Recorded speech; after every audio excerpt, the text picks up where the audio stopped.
I'm here today with Amy Geist. Amy is the producer of Help Me Understand, which is the first short film in the Sundance Shorts Tour. Sundance is the premier showcase for short films, and this program includes 7 films curated from the 2023 festival. The Sundance Shorts will be screening at the Arts Council of White Lake on February 8th at 6 p.m. Tickets can be purchased on the Arts Council website. The short Help Me Understand is about 6 women who come to a consensus. I won't give too much away, but it does also include laundry detergent and a focus group. Yeah. It's super, the acting is phenomenal, and it has some familiar faces from the comedy world. And I'm talking today with Amy Geist, who was one of the producers on Help Me Understand. Amy Hi. is a, hey, Amy, thank you for being here. Yeah, I'm happy to be here. Amy is a producer, a director, and an actor who's worked on a lot of different projects. Her website, amyelizabethgeist.com, has more information if you want to learn more about those projects. But today I'm primarily going to be talking to her about being a producer on Help Me Understand, as well as her journey to becoming a producer. So, Amy, thanks again. Happy to do it. So I know that a producer can function in a lot of different ways on a film shoot. What was your role as a producer on Help Me Understand like? Yeah, such a great question and such a good point. Like producer is such an amorphous kind of enigma of a title, isn't it? So it can encompass so many different things. And so my involvement as a producer on Help Me Understand and as Fuse as a whole, which was like the program um that Help Me Understand was created within, was I would say probably similar to a line producer. I got the entire crew. So I assembled the team. I scouted the locations.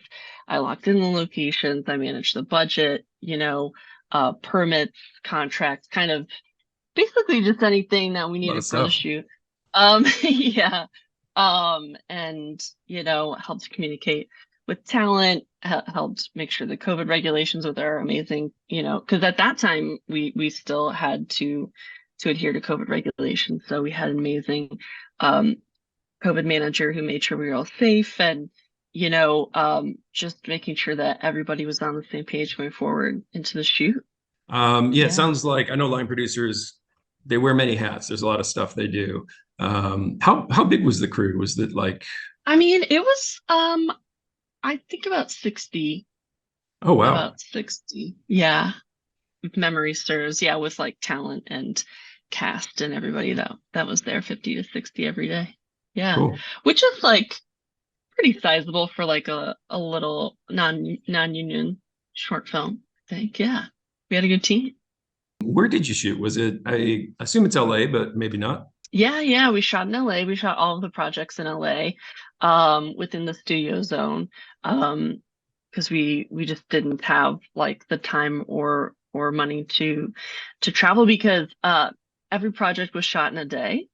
So yeah, so we shot in LA. We actually shot in a mall in the Glendale Galleria. There was like this little it's an actual focus group um company that's in the Glendale Galleria, and we were able to rent it out for the day. So yeah, it was quite an adventure Oh, that's pretty cool. being in a mall. So Yeah. this was shot in a day, it sounds like, and this was part of 5 shorts that you produced, right? As part of Fuse. Yeah.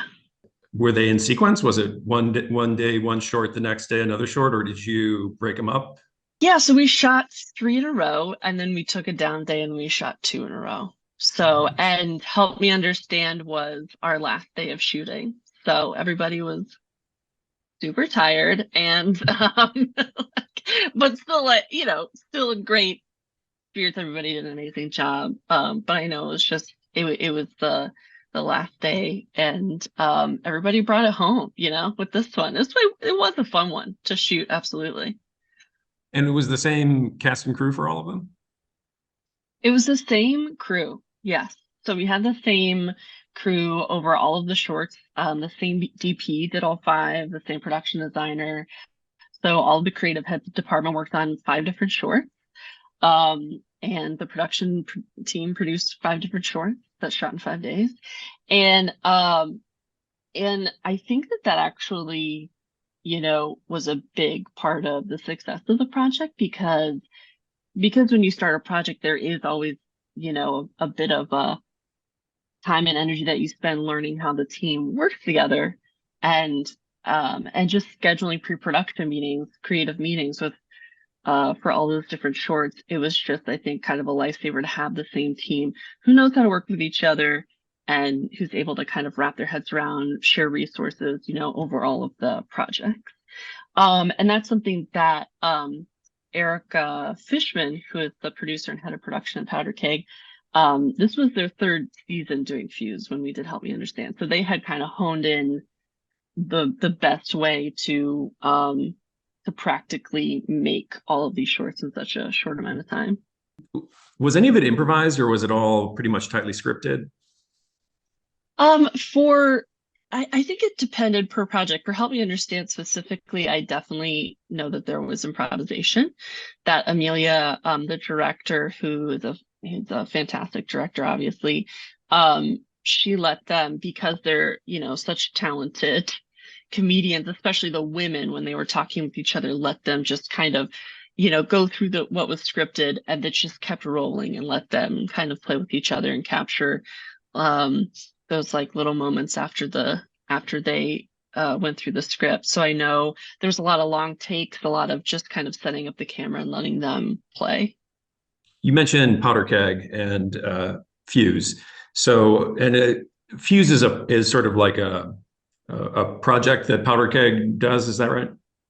Yes. Okay. Yeah. So it's kind of one of their flagship projects, focusing on it. They call it more of a director's lab, essentially, which is focusing on giving 5 female directors a chance and a voice to make a short film that can stand on its own as a proof of concept for a feature for TV. They can even develop it with Powder Keg into something if Powder Keg, wants to move forward with that.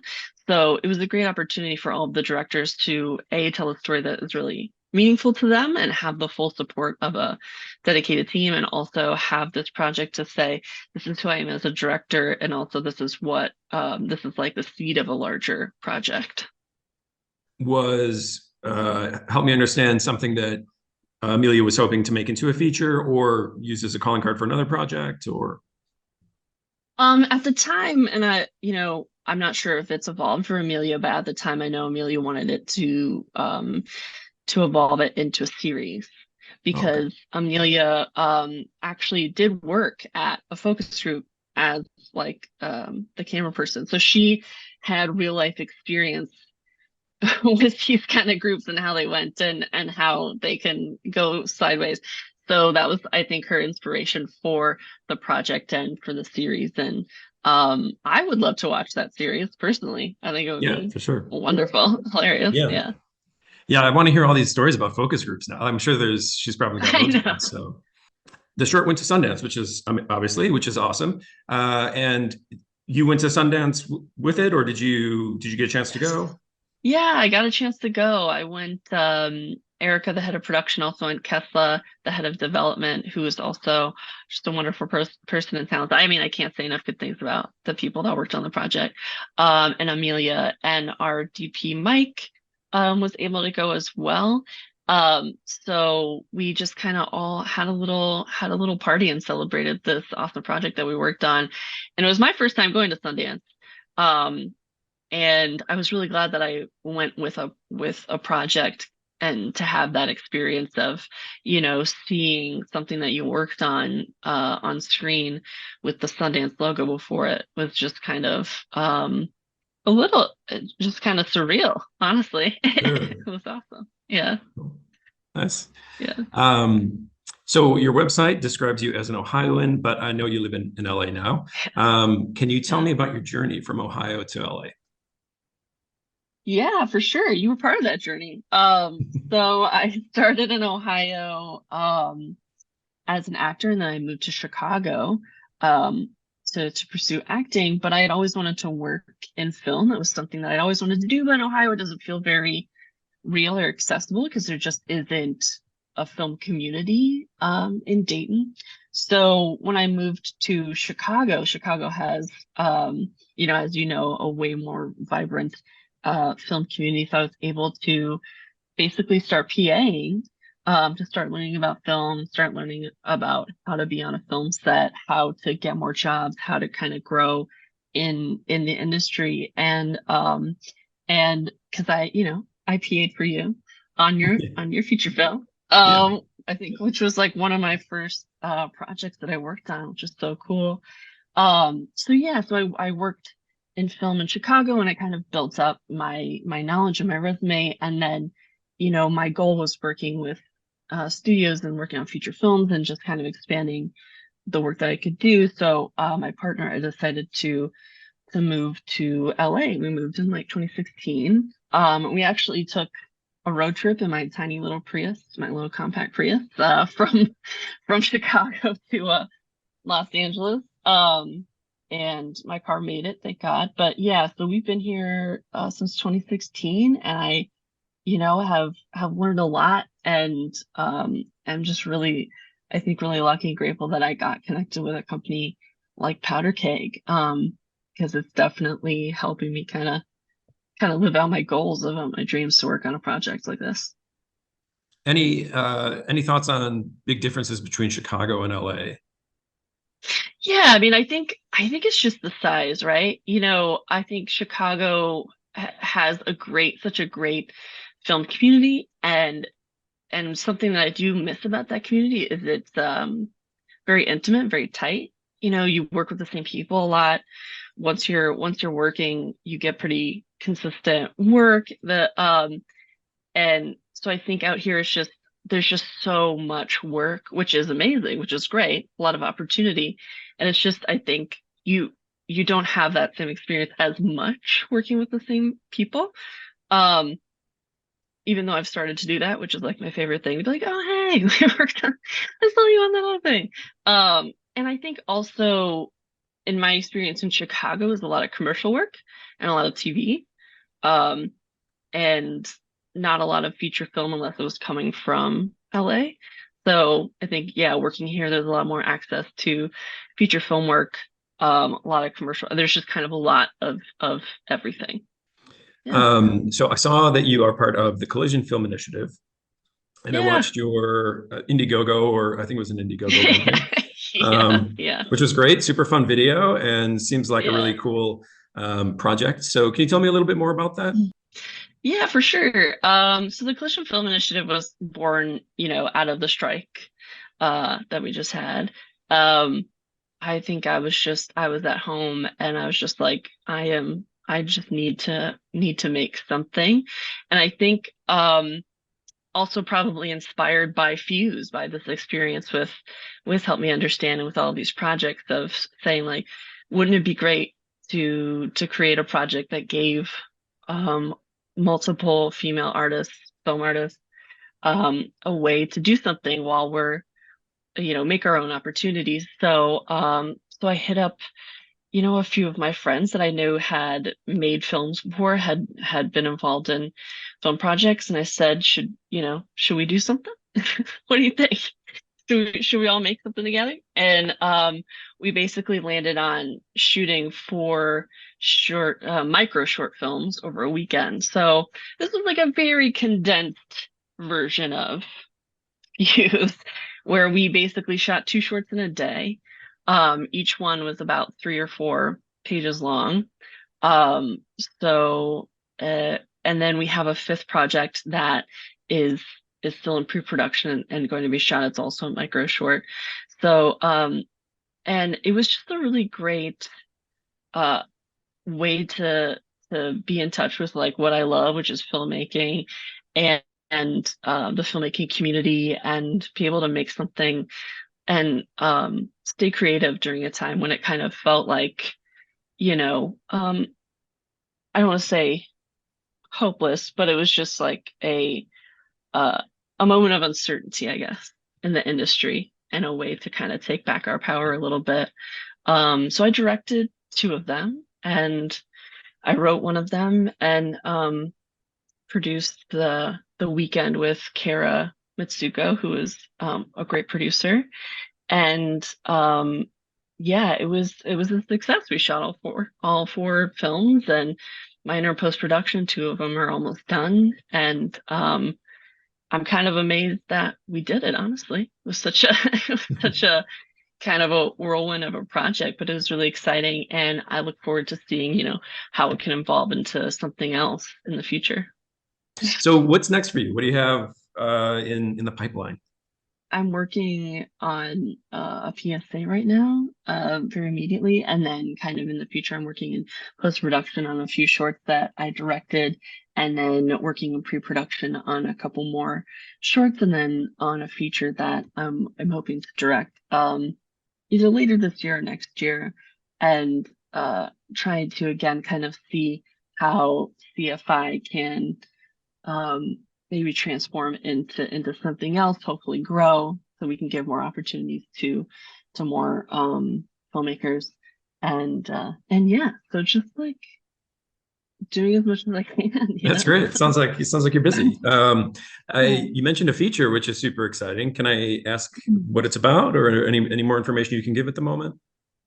Yeah, so it's definitely in development. And it's based off of a short film that I shot I guess a couple years ago now. But just did the festival circuit last year called Dysmorphia, which is about Dysmorphia is about Isabella, who's a beauty addict, a destitute addict, and she fakes cancer to pay for her next cosmetic surgery, and then is haunted by a shadow figure. So it's just about kind of the horrors that women inflict on themselves in the pursuit of beauty. And so that was what the short was about. And um, looking forward to developing it into a larger project so that hopefully more people can see it and hear the story. What advice would you give to any aspiring producers or filmmakers? The biggest thing, the biggest advice I would give was start working, just start working as a PA. I think being a PA was one of the most valuable things that I could do to be a producer, because as a PA, you see how the entire set works, you see what every department does, you learn what production does, you're able to kind of have that gateway into the production as a whole. And you can also see how what productions do to be successful, and what happens when production aren't successful. You get a kind of a front row seat to that. So I think being a PA was probably the thing that made me the producer I am today, because I can take that experience and know how to create a set with a welcoming and safe environment for all of my crew, especially the PAs, who have one of the toughest jobs on set and don't always get, don't always get the appreciation that they deserve.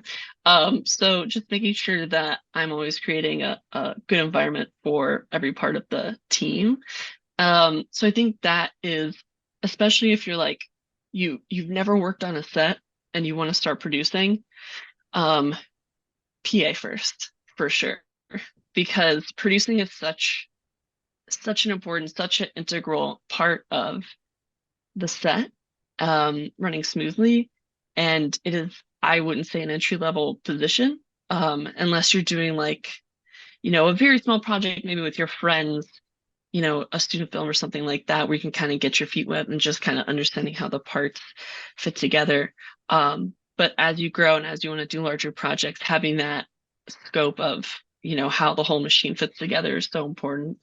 And then just like building your community. Building your community is so important, especially as a producer and just as a filmmaker in general, because that's how you get work. Because people want to hire people they know. People want to hire because you're going to be on set with someone for 12 hours.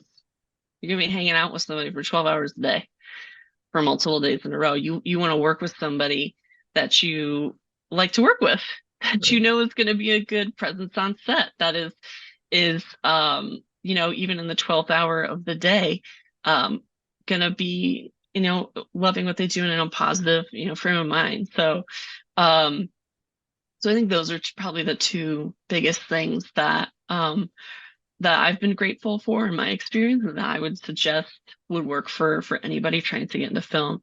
And I will say, I think probably finding your film community can be a little intimidating, especially when you're in smaller markets, because it was for me. But I would just say know that the community is there and that you can find them. Go to like meetups, check out your local film council. I don't know if Facebook is still a thing, but you could try Facebook or Instagram. There's a lot of resources out there that you can find, and it's just, taking that step to go there and meet people. Some great advice for sure. Amy, thank you for talking with me today. Really appreciate it. The Sundance Yeah. Shorts will be screening at Arts Council of White Lake on February 8th at 6 p.m. The first short in that program is Help Me Understand, which Amy served as a producer on. Amy, thanks again for talking with me. You're so welcome. Thank you.